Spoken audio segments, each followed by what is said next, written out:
Emmanuel Macron veut une grande concertation sur les violences des mineurs. En fait, aujourd'hui, en Conseil des ministres, il a demandé le lancement d'une grande concertation sur les violences des mineurs, à l'instar, écoutez bien, du Grenelle sur les violences conjugales réalisé en 2019. Et notre Premier ministre, Gabriel Attal, devrait s'en charger et devrait donner tous les détails demain, jeudi, lors d'un grand discours sur l'autorité. Non, mais alors là, c'est la blague. Non, mais je veux bien les concertations, les Grenelles, les discussions. Comme il y a eu, vous savez, à l'époque des Gilets jaunes, il y a toujours des discussions, des Grenelles, et on le discute, et on papote, et on se concerte, et on réunit les maires de France, et on réunit les représentants de je sais pas quoi. Les rencontres Saint-Denis 1, les rencontres Saint-Denis 2. Conclusion et résultat.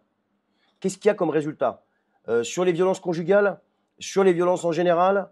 Est-ce qu'on a moins d'insécurité? La réponse est non. Est-ce qu'on a plus d'insécurité? La réponse est oui. Donc ça sert à quoi les concertations là? Ça sert à que dalle. Il faut arrêter de concerter et il faut passer à l'action en fait. Tout ça c'est de la poudre d'escampette là. Ils sont là en train de vous expliquer, en train de gesticuler. C'est de la gesticulation. On vous fait croire qu'on bosse, mais pendant ce temps-là en fait, on fait autre chose, c'est-à-dire rien, que dalle. Il faut arrêter de tergiverser. Actuellement, la majorité pénale est normalement à 18 ans, mais en fonction de la gravité et de la personnalité de l'auteur des faits, eh bien, elle peut être abaissée à 16 ans. Non mais il faut arrêter de dire elle peut être, il faut l'abaisser directement et même pas à 16 ans, il faut l'enlever directement. Il faut que les mecs soient responsables de ce qu'ils font et s'ils sont pas responsables, eh bien c'est les parents qui doivent être responsables. On vit dans un monde de fous, ils détruisent des vies. Il faut arrêter ces concertations qui mènent à rien, il faut agir.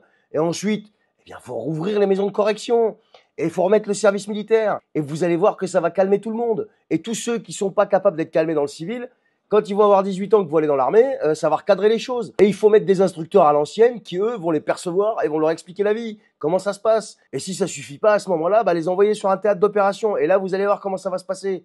Non mais faut arrêter, on tergiverse, on fait des concertations, des trucs qui servent à rien là.